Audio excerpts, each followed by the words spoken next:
Welcome to the Steering Change Podcast, navigating through the commercial transportation industry in Alberta and beyond, powered by the Alberta Motor Transport Association. We have hit the one-year anniversary mark for the Steering Change Podcast. Please join us for a short retrospective on some of the episodes from the past 12 months. This retrospective contains mentions of human trafficking. Listener discretion is advised. We kicked off our inaugural podcast episode with the one and only Josh and our very own Michelle to introduce the podcast and elaborate on what AMTA does for our industry. Friends in the industry. I'm your host, Josh Hannabury, and I'm super excited to have with me today Michelle Spacil, who's joining for our very first episode on the Steering Change Podcast. Michelle, welcome. Thanks for having me. In episode 5, we have Liz and Dylan from TAT join us to discuss human trafficking and what professional drivers can do to help combat it. So I mentioned that I'm a survivor of trafficking. I was actually first trafficked by my mom when I was 6 years old. Anytime I say that, I feel like we have to take a deep breath. We have to take a deep breath for the enormity of what that means. And some people are still scratching their heads and thinking, I don't even know what that means. Episode 9 brought us AMTA past chair Doug to talk about the successes and challenges of commercial transportation and Doug's journey with the AMTA. The growth of the association in the last 3-4 years has been vast. We've gone from more of a regional look to quite a national look, and I think we've truly become the resource for government with, our lobbying efforts and with our knowledge and with our experience and expertise. Episode 10, we celebrated our Driver of the Year, Graham, on stage at our annual conference for our first ever live recording where he imparted some driver wisdom. And not having a professional attitude. So I think the attitude plays a really huge point to people having no respect for what they're doing. And also say just the work mode being very, very unsafe, not being considerate for the other road users or for the other business users as well. For our 11th episode, AMTA's Erica and me spoke about the direction of AMTA's education department. When you're able to teach it to somebody else. So maybe it's a little bit of a backdoor. We could work with somebody like that and say, hey, will you help us develop that training? And as we go through the process, we can triangulate what they're telling us with what the legislation says or what a current best practice is. And we can help them be reminded maybe what is correct without calling them out or making them feel bad or, dismissing that they do have a lot of experience and they do have a lot of value to bring to the industry. For episode 12, we talked to Alberta Sheriff Highway Patrol's Sergeant Brian and Inspector Dan to discuss the impacts the Highway Patrol has on road safety in Alberta. The focus this year for International Road Check is actually tractor protection systems, anti-bleed black, valves, and controlled substance and alcohol possession and use. So that's the focus this year. Each year it kind of changes up as to what we're typically going to concentrate on. We were live on site for episode 13 at our Professional Truck Driver Championship, where we interviewed several drivers about the competition. I have driven every category now. I have won every category but the one I drove today. So we'll see if I get first place today, then I'll have won every category available. And what did you do today? Straight truck. And what do you usually run on a regular basis? Bunk truck, tandem trailer. Shelley from Women's Trucking Federation of Canada joined us for episode 15 to expand upon how we're making progress recruiting and retaining women professional drivers. We attend career fairs, job fairs. We go into the high schools. We go into the public schools. We go into the colleges. We have to do more of that. I can remember being in school, in primary school, and it was show and tell day. I brought my dad in his truck as show and tell, okay? If you talk to students now, if you talk to the current educational system, the teachers that are there, trucking is not even mentioned. On episode 16, we introduced the best big rig movie ever bracket with Kelsey and myself that we ran in the following several episodes. Thank you so much, everyone. And now, my friends, a special segment we've put together here at Steering Change for the next few episodes that we cannot achieve without your help. Let's throw to Rob Destree for more. Hey, Kelsey, I guess it's that time. What time is that, Rob? I think it's time for us to talk about the best big rig movie ever, 70s and 80s edition. That sounds like a wonderful idea. We had our very own Terry and Aaron on our 18th episode to chat about the many exciting projects our industry advancement team is working on. So there's all kinds of different technologies. There's the battery electric chargers, like Aaron was saying.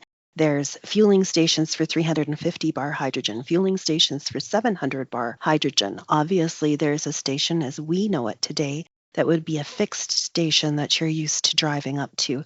But there are mobile stations, there are modular stations. All these new things are going to be helping our evolving industry as they adopt new energy sources.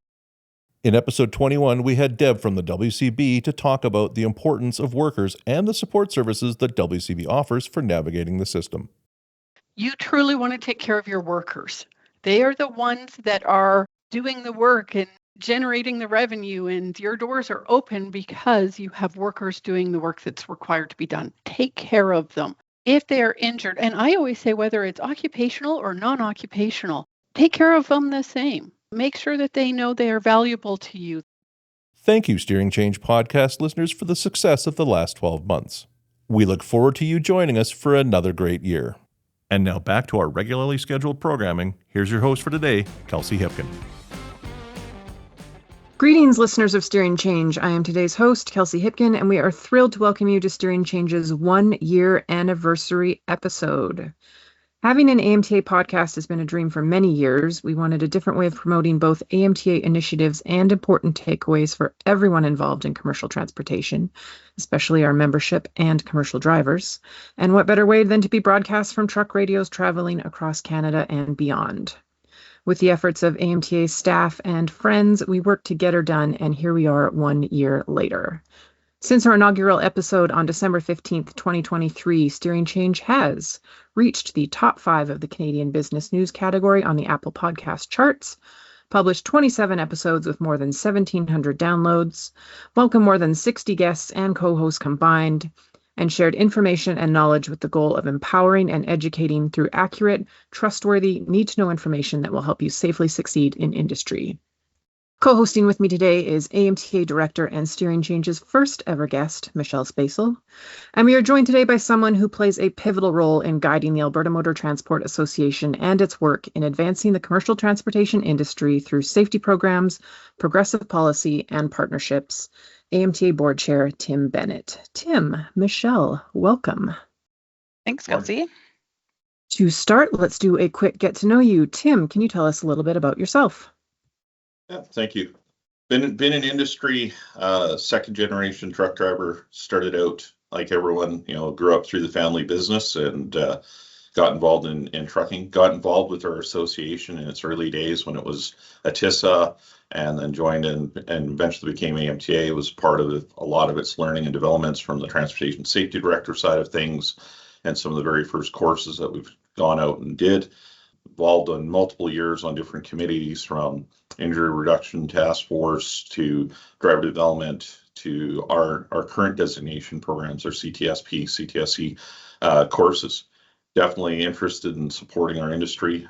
The other hat I wear is I'm Vice President of Operations for North America for Barnhart Crane and Rigging, which is a heavy haul carrier across all of North America. And definitely forefront in bringing a lot of crane and heavy haul into our industry, having a voice representing the large specialized transportation carriers. And of course, moving up through the ranks on the AMTA side, taking on as chair this year. Been a part of the exec for the last 7 years, and definitely thrilled to be here. Thank you so much, Tim. And I will say how great it is for us as staff to have the board that we do, and we can reach out to you guys as subject matter experts, especially with the expertise that you bring to the table. So we really appreciate you joining us today. Michelle Spacil, tell us a bit about yourself. Thanks, Kelsey, and thanks, Tim, for joining. Most people here have heard my voice already, so I'll keep it short and sweet, and I don't want to have to follow what Tim just indicated. So I am Michelle Spacil. I am the Director of Member Services here at AMTA.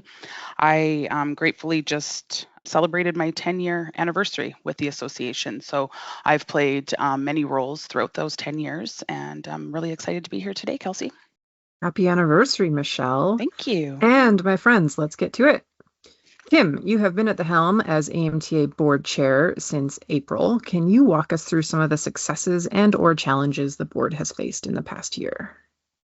It's been an exciting time. The industry and the association is doing exceptionally well. They couldn't find a healthier time in place for us to grow. The industry is doing well. The economy is picking up and improving. Alberta is the forefront for transportation, and to be a part of an association that wants to be industry leaders in it and bringing collaborative spaces, training, development, industry, innovation all together at once.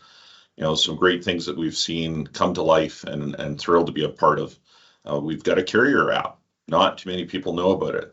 Our Compliance Regulatory Affairs, or CRA, came out and developed an app, and the app isn't just limited to that. There's a broad base of people that can get in it, but here's a platform that takes us to the next level. You can get in, you can network online, you can see updates, highlights, networking, you can get latest info, trends, what's going on. You can connect with others of like-minded or similar interests. You can pose questions, concerns. You can see what lobbying efforts that are going on. More so, you're not having just to go to a website. You have an interactive platform. It's giving you regular updates. You can choose how much it wants to talk to you, how interactive you want to be with it, or if you just want to use it as a reference guide. Something I've been thrilled to be a part of. I've been wishing for it on several different other associations I've been a part of, and game changer for the AMTA. Definitely one of the best out there. The other part thrilled with is we're not here just because of truckers. Our suppliers play a huge role in our association. They connect us in so many different ways, from the different fuels, additives, equipment, technology, support, development of the equipment that we get. These suppliers, our insurance agents, etc., that are a part of our industry, play big roles into it. Having them with us lets them understand what we face as challenges as truckers and transporters, our logistic providers of the world, bringing and moving goods for everyone.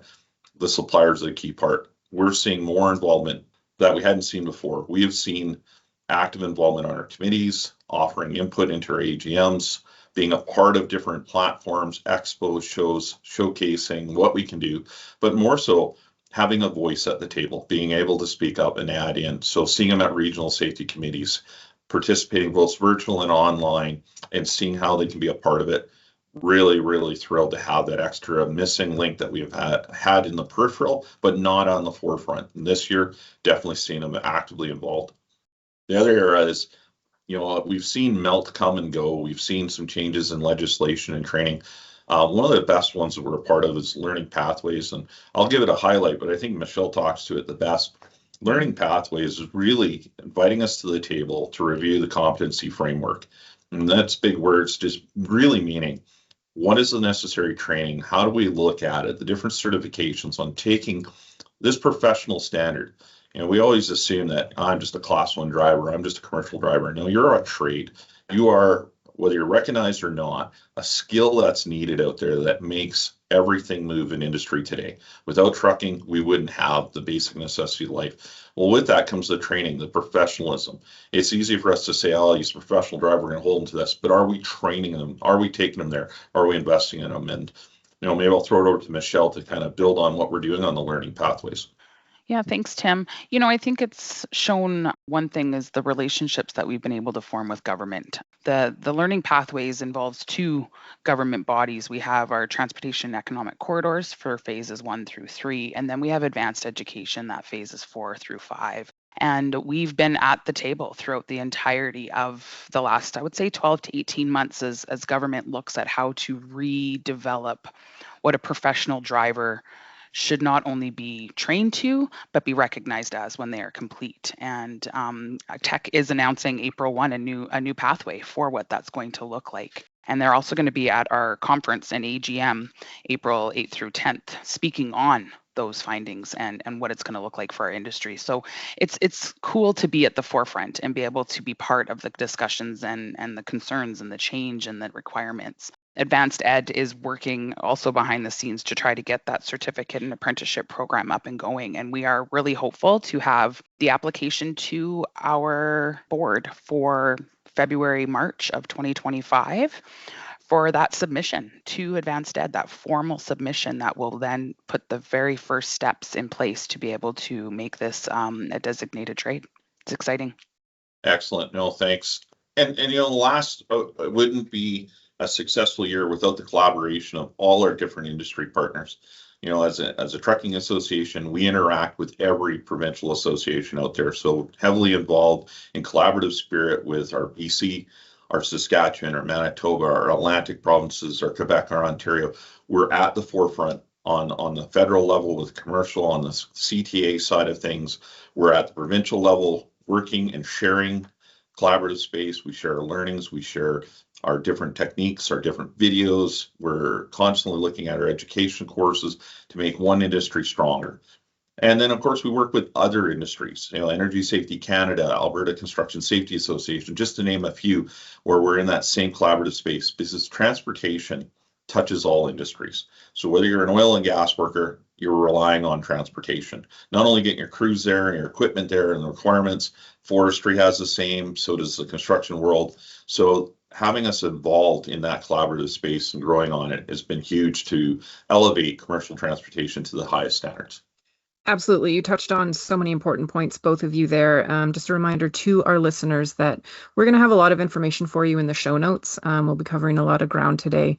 And we always encourage you to reach out if you have any questions. Our staff, our board are full of subject matter experts who can answer anything that you might be thinking of. A big thing that you did touch on, Tim, was our memberships. Why is it important that carriers and suppliers in our field should consider an AMTA membership? Membership brings a lot more than what it used to be. I think the early days, going back 20, 30 years, it was a social networking committee.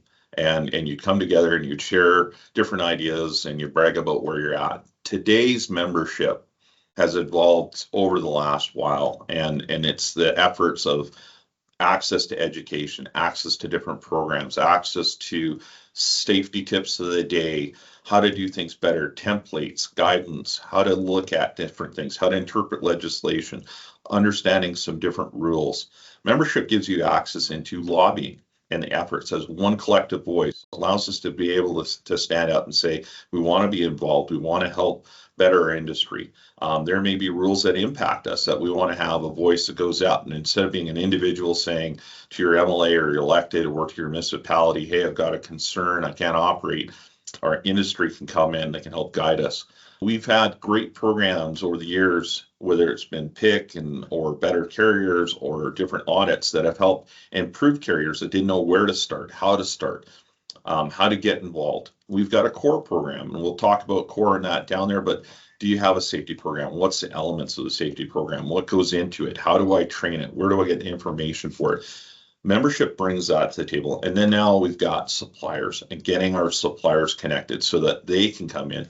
You can see the different adjuncts and tying into whether it's fuel suppliers, manufacturers, insurance. You've got a conduit and a gateway to now network and learn and see different ideas, and then sharing the learnings. We all move freight and we all act as competitors, but at the end of the day, how to do it safely or how to do it more efficiently doesn't change that competitive lens. It should be a networking lens. And this brings that ability to have you come in and talk about different ideas, different ways of doing it, safer, better, more efficient with better training is really the goal. Yeah, I completely agree. I think when it comes to the value of being involved with AMTA, we leverage the opportunity to be in that collaborative space, to touch on areas that perhaps they wouldn't be able to network with like-minded individuals. You touched on the app that we have for our carrier members, and it's so fun to watch the collaborative discussion. A carrier goes in, asks a question, other carriers are supporting them, providing them guidance on what's worked for them, what's not worked for them. I think just touches on just one of the small values that membership can bring. Awesome. Okay, we are going to go and kind of break down the year now from a department by department process here, Tim. So let's start with education. CTSP, their Certified Transportation Safety Professional designation and coordinator. You and I remember sitting at a table years ago, just having this as a concept, as an idea I always refer to it as my baby. It was something that I invested a ton of time into, and it's really exciting to kind of see where it has come and where it's going. One cool thing with the CTSP is we're in discussions with Manitoba Trucking Association right now.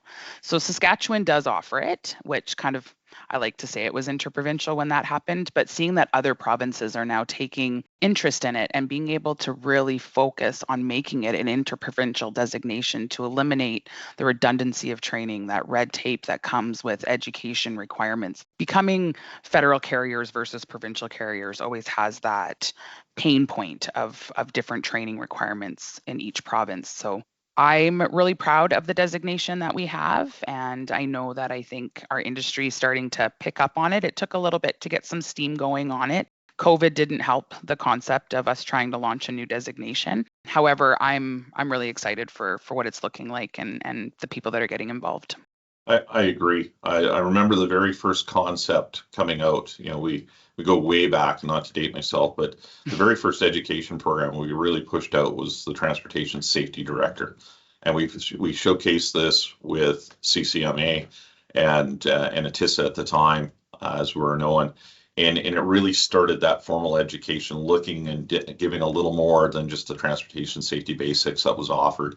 It gave a little more insight. So as we leap ahead 23 years into the future, we come up with the first concepts, and we said, okay, how do we build this out? How do we make it an all-inclusive pathway that starts you from limited to low knowledge to the more tenured? You've got a designation in general safety, but you've never dived in on commercial safety, and you want to build that knowledge base. Here you've got a really great program that builds on skill sets in incident investigation, builds on, and from a commercial lens, not just a normal, builds on fundamentals of auditing from a commercial side of things, not just looking at a general broad industry, drilling in, looking at the facts. How do you manage the National Safety Code requirements? What's the requirements of it? What do I need to protect as a carrier, but more so on program design? And then going beyond just the simple basics of instructional design and delivery, teaching people how to teach, coach, and mentor, develop those programs. I really am proud of this program. The fact that the accreditation's there, the designations are well used, it's well liked, it's starting to see growth across the country. I've had discussions with the Board of Canadian Registered Safety Professionals about this program, looking at Canada's highest designation group. They're interested in it. I've talked to the US, they're interested. It's gaining momentum, and it's exciting to see where it can go. Yeah, and from a person that comes from a construction background, I only ever really knew an OHS legislation book. And what I really like about the CTSP and CTSC designations is it brings in both your OHS and your NSC, your National Safety Code rules. So it really merges the two rule books of our industry together and sets those safety people up for success versus them having to Google their way through their role, because there really wasn't anything like it prior to us being able to develop it. So it is really exciting. Another thing that our education team did this year that was a little bit of a change is you mentioned at the beginning that you were part of our IRT Advisory Council years ago, and we did a revamp of that and really made sure we got people into this new, we're calling it our Education Advisory Committee, got people in this committee that have experience in our industry to guide AMTA on what we should be developing next. What is industry trends? What is missing in industry? What do we need to do to support industry from an education perspective? And it's been really neat to see the outcome of that thus far. And I think it's just getting a little bit of steam to get rolling going into 2025. Absolutely. It's amazing to see the work. The days of IRT, focused on injuries, focused on retraining, focused on gaps, to where it is today now, where we're looking broader and having those subject matter experts willing to come to the table, volunteering the time and the energy behind it, the training and materials that can come out, and leaps and bounds in technology, access and sharing of that info is live. Most companies have LMSs, learning management systems, and that adjunct since COVID taught us how to operate virtually in a lot of fronts. I think that's also helped move our training and the expectation of that group, but to see that group come to life and really take it to the next stage is really something I can be proud of as a board chair. Absolutely. Okay, pivoting into core, so certificate of recognition. A lot of work has been done on kind of the back end of the internal side of our core program this year. We invested quite a bit of time in doing some massive overhaul revisions to our training that is going to be launched in Q1 of 2025.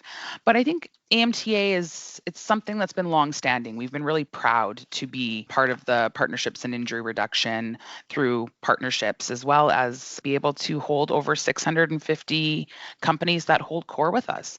It's pretty much split down the middle between the small guys. So there's a small employer core as well as a large employer core. But this really sets companies up for success when it comes to their safety management system. And it really is unique. I came from, when I first started out in industry, your cores were primarily, you'd fell into the construction or you fell into oil and gas. Yeah. And none of those really touched on commercial transport. You would be looking at safe work practices and procedures for ladders, and it was more construction ladders, or you were looking at different equipment uses, and you weren't diving into what was unique to transportation. We've evolved, and we go through a core audit on the transport side.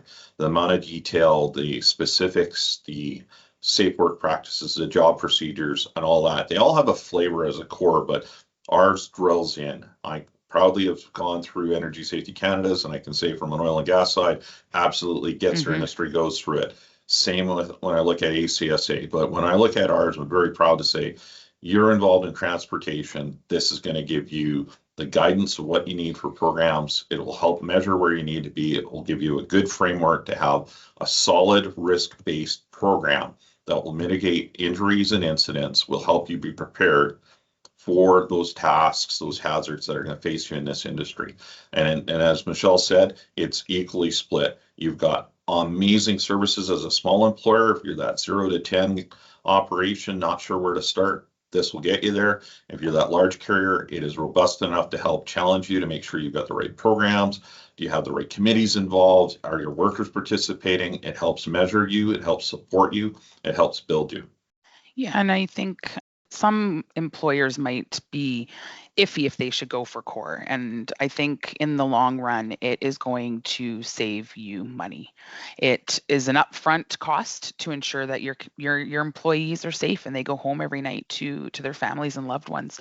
And it's that investment that will pay back twofold when it comes to preventing accidents and injuries in the workplace. So I'm super proud of us being able to provide core to our industry.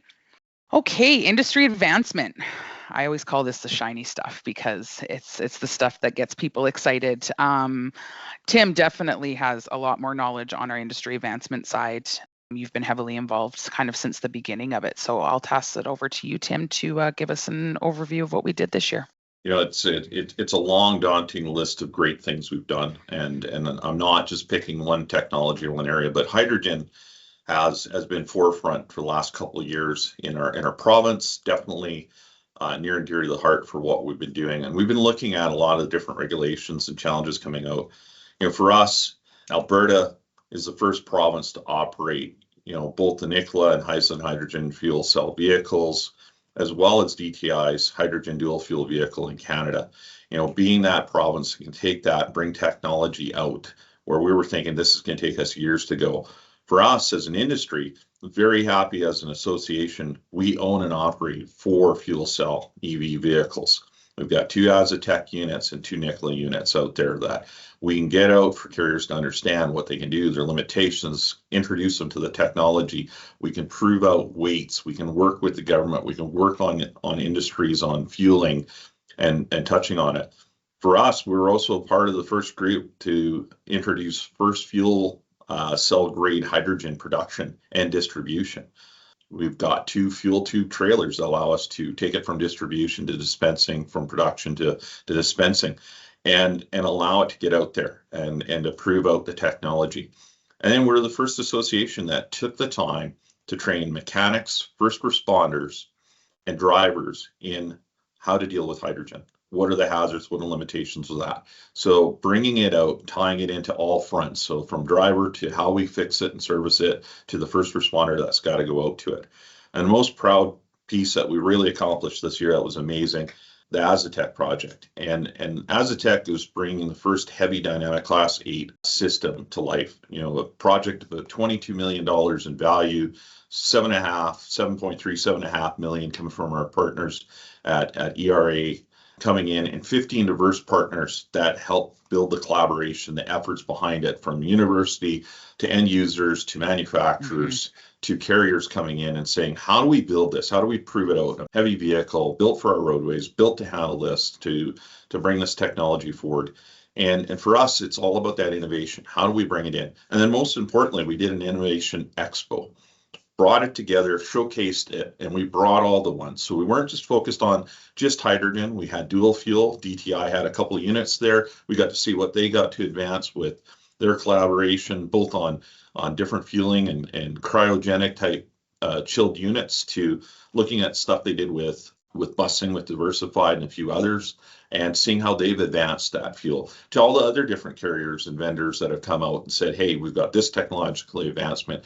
It was a great showcased event that we could talk about the platform. We could bring members of the government in so they could meet and talk to people. We brought in schools, and it was really a thrill of mine to see some high school aged and junior high school age groups coming in and seeing the technology, getting interest in it, seeing what we're advancing to. Too many years I heard trucking isn't sexy. Why would I want to be a trucker? Why do I want to be a part of it? Innovation Expo got to see what we do and how we bring this advancement forward. When we look at our goal on zero emission or low emission, what's our take? This province has done some great things, but our industry and our association is bringing that there. We're creating that collaborative space. We're showing that we can do it, and we're creating a portal for everyone to come and be a part of it. Yeah, I really liked seeing the kids' faces. I think it plants seeds, right, of maybe something that they wouldn't have thought of as a career. It shows that our industry is moving forward, that it's not just the old trucking that they think they know or what their dad or grandpa did, but we are moving forward with the technology and the, platooning opportunities. There's just so many different aspects of our industry that being able to showcase that to the students, I think, was probably one of the highlights, but also seeing so many people in one room. Like, we had over 500 people at our expo, and it was something that we weren't sure as a team what we were doing when we started it, but what it came to be and what it ended up showcasing to the industry, to government, and to the public of what we're doing was a super neat way to kind of cap off the year for our industry advancement group. Okay, member services. So this is primarily my team, which I'm super proud of, and the work that we've done over the last year. I think the one thing that gets me the most excited that we launched back in April was our new website. So I mentioned early on that I've been here for 10 years, and I think it was day 2 of my employment that one of the carriers that I went and had coffee with said, "Your website sucks. You guys need to invest in a website." And they weren't wrong, right? And that was my goal, was to go to our carriers and say, what can we do better? What do you need from us? And that website redo ended up being a ton of work, but the end product is beautiful. And now we have the capabilities to just continue to grow and blossom and have it really be that resource hub for our industry. If they're looking for a template for a safety meeting, or if they're looking for registration to one of our events, or if they want to go to check out our education calendar, it's all in one spot and it's very clean. And I couldn't be more proud of the team for launching that back in April. I think another thing that I want to touch on too is kind of our member outreach and our events and our regional meetings and our carrier member CRAW meetings. We're seeing really good attendance, and people are excited to get back out and have that person interaction while still being able to service the entire province. Knowing how large it is, we still do that virtual opportunity as well. So we've heard from our members that they kind of like the best of both worlds, which allows us some flexibility to be able to ensure that we're touching all parts of our province. Yeah, our member services is instrumental. We talk about member value. This group does this amazing job, and you think of it, it's from the app, from the website, from the service behind the scene, the driver appreciation events, and going out and making the magic happen, recognizing our drivers and setting that up. And it's easy to see carriers volunteering for it. There's so much networking, some great support. Here you're side by side, and you've got enforcement services there that are seeing the lens from a driver, interacting with the driver in a positive way, interacting with carriers while they're interacting with the drivers. This allows those synergies to develop where it's less about, I'm reluctant to ask a question. Our regional meetings, having access to our members and partners in WCB and sharing best practices, looking at different things, allowing them to hear our concerns, having insurance companies there, looking at all the different events that we can be a part of, and then the advocacy side. There's hearing that need out there, and maybe touch on some of the key advocacy pieces and lobbying pieces that we brought forward.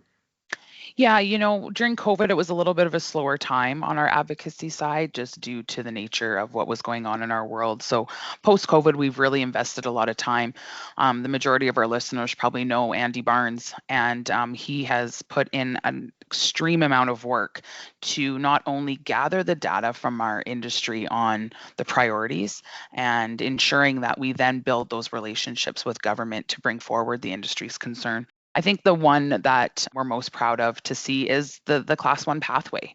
We've heard from industry that perhaps the way MELT was rolled out wasn't beautifully done, and there are some ways that we can grow and continue to build the professionalism of a driver is where I always see it. They always compare that hairdressers are journeyman status and those sorts of things. So to see that the government is recognizing the value of a driver and really have committed the last 12 months to ensure that we are going to hopefully be rolling out something that will really elevate that perception of the public, right? We want the perception to be there that these people are moving our goods. They are the ones that are on our highways, that are ensuring that, everything goes smoothly and that we get what we need in order to be effective. Another one that we've worked on with Transportation Economic Corridors is the data. So data is a powerful tool nowadays, and AMTA has had the pleasure of being able to gather an obscene amount of data, not only from tech, but also from WCB, from our industry, and to be able to really define that data and be able to pull out key pieces of it to ensure that we are providing industry with what they need based off of data, I think has been a huge win. And then the third one I'll touch on is LCV, long combination vehicle. We have a MOU that's the Western provinces, and it is hasn't been touched in a few years. So we got everybody in a room with tech support and really hashed out what's needed from the Western provinces for all of us to be successful and be able to reduce that red tape going interprovincially. So we are working on that going into 2025. So there's been some really good stuff that we've been working towards. I can't reiterate it more. It makes the job so easy as a board chair to see the lobbying efforts, to answer membership questions when I have carriers call and say, it's less about what can you do for me. It's more of the accolades of your team has done an amazing job. We know we have a voice at the table. We know that it's being brought forward. We know that it's being heard. When I interact with different layers of government, all the way up to the premier, I'm getting the same from that side going. You're a trusted partner. You're a trusted voice. You're able to speak for our industry and bring concerns forward, legitimate ideas, good suggestions for improvement. And I'm very proud of our membership teams for what they do. Perfect. Okay, so rolling into our final topic for today, I just want to touch on some of our events that we had in 2024. We saw record attendance at pretty much all of them, and starting off with a sold out conference at Grey Eagle in Calgary. And it was so cool to see so many people in the same room, and I think it was a huge hit. Tim, what were your thoughts on the conference? Amazing venue, right partners to have it at. For years we tried to pick locations that made sense. We went back to our grassroots and said, where do we find the two best locations where we can bring people together, that you're not spending a small fortune to get there or asking permission of management and ownership, that can I go out to a vacation destination to attend and interact. We wanted to have a neutral point, a great space that collaborative thoughts and processes can come through, that a venue was easy to size up, so we could showcase what we do. We could have our suppliers showcase and do what they what they do and tell their story, but also making it easy for government to come. And I looked at our AGM and I looked at, we had attendance of all layers of government officials right up to the premier that came and spent time interacting and talking with our membership, with the people in the room. And what a great way to showcase what we can do. And I see this going forward. I know we've got plans for many years ahead on different venues, and I think we're going to build on that success. It's a sold out event is something to be great a part of, and we're hearing in droves back value added. Yeah, I think you touched on a few things. Switching it up and going between Calgary and Edmonton allows that growth. It allows carriers to bring more than one person from their organization to participate, to kind of help grow the people that are going to be taking over one day for us. And we spent the evening really being able to showcase and be grateful for some really special people in our industry. And I think touching on some of the award nominations that we do every year is something that we should be doing here today. And we saw, I've never seen so many grown men cry in one room in one night. And it just showcases the family-like atmosphere that our industry brings. Yeah, bringing people up on stage to recognize great accomplishments. We don't lose sight of our past, our historical awards, the people that have contributed, that made us where we're at. The driver of the year and the involvement and the professionalism and the personal sacrifices they make and what they do, the safety person of the year, friend industry, excellence of member services, the list goes on. And it really is a proud showcase event to come in and be recognized by your peers. But also, to me, it's deeper. You get to dive into their story. You get to hear about them, what made that great. And people take away that story, and it helps shape and it helps change your thoughts, your behavior. It'll influence you in a positive way. It'll inspire you and lead it on. And I think it's key that we continue not only to showcase it and grow it, but be proud of having them come up and tell their story. You touch on some really good points there, Tim. The award celebration in particular is kind of near and dear to my heart. We are switching it up a bit this year, friends. Our conference is April 8th to 10th. We're going to do the award celebration on night 1, April 9th. That way people can celebrate, and then if you do need to get back to work that final day of conference, you can. So really looking forward to seeing who wins this year, and our nominations are open. We will have that in the show notes, but Tim said it best, just the importance of telling industry stories, and by nominating someone who we all know, someone who is deserving of any of these awards, their voice is heard, and it just kind of amplifies the importance of what industry is to Alberta. Yeah, absolutely. Couldn't have said it better, Kelsey. One thing I will add to is going into 2025, we have more events coming down the pipes, and you can go to our website where the link will be in our show notes to really start seeing what that's going to look like. But with that comes some sponsorship opportunities. And in years past, we've always had great sponsorship opportunities, and our suppliers have really taken advantage of it.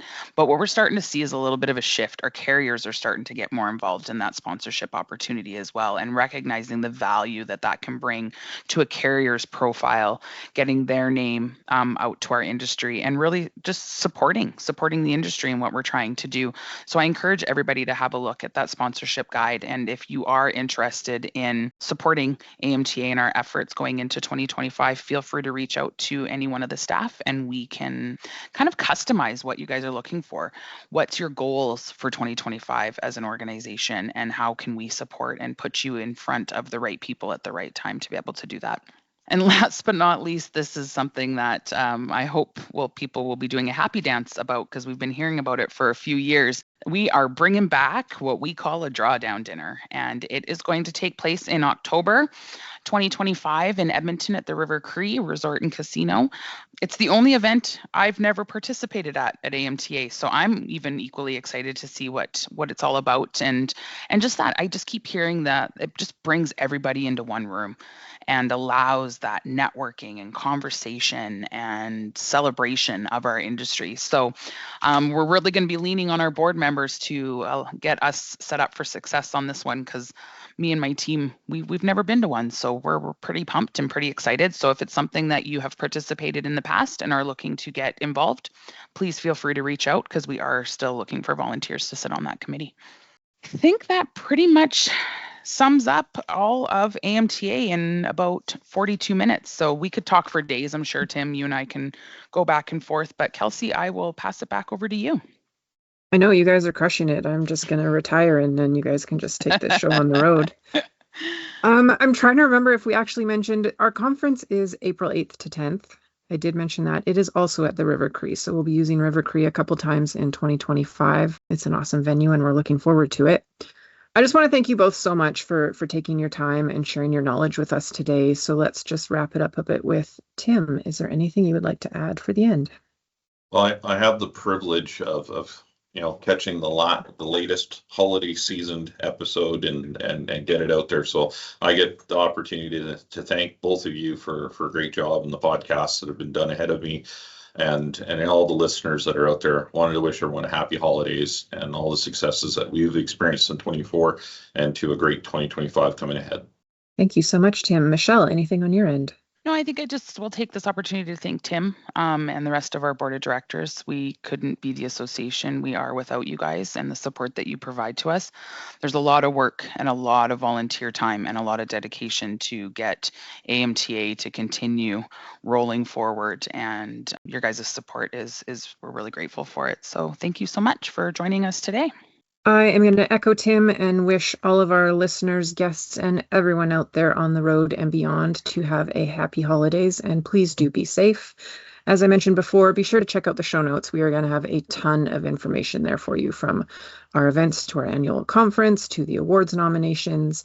Tim and Michelle talked about CTSP. We talked about the crop portal. There's all sorts of little tidbits in there that are important to industry.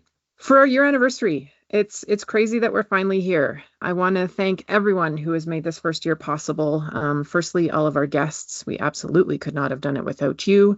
To my incredible co-hosts and colleagues.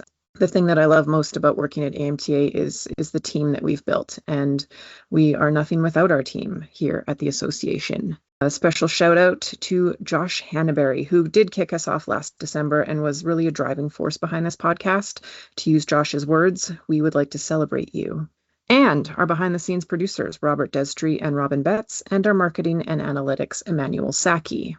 Listeners, do you have any questions or comments about the Steering Change episodes? Please reach out on our Instagram at AMTA_CA or LinkedIn and Facebook at Alberta Motor Transport Association. Please do stay safe and all the best in 2025. Thank you for listening to this episode of AMTA's Steering Change podcast. The views expressed by guests of the Steering Change podcast are their own and may not reflect the views of AMTA, its hosts, or sponsors. Do you have a question that you would like answered on an upcoming episode of the Steering Change podcast? We want to hear from you. To submit a question to the Steering Change mailbag, hit up our DMs on LinkedIn, Facebook, Twitter, or Instagram with the hashtag Steering Change, and your question will be answered either live on the podcast or by one of our SMEs here at AMTA. We ask that you share this episode with those in your network that could benefit from what we discussed today, and make sure to subscribe to our podcast on your favorite podcast platform so you can be notified when future episodes are released. You can learn more about us and our mission by visiting www.amta.ca. Now get out there and have a safe day.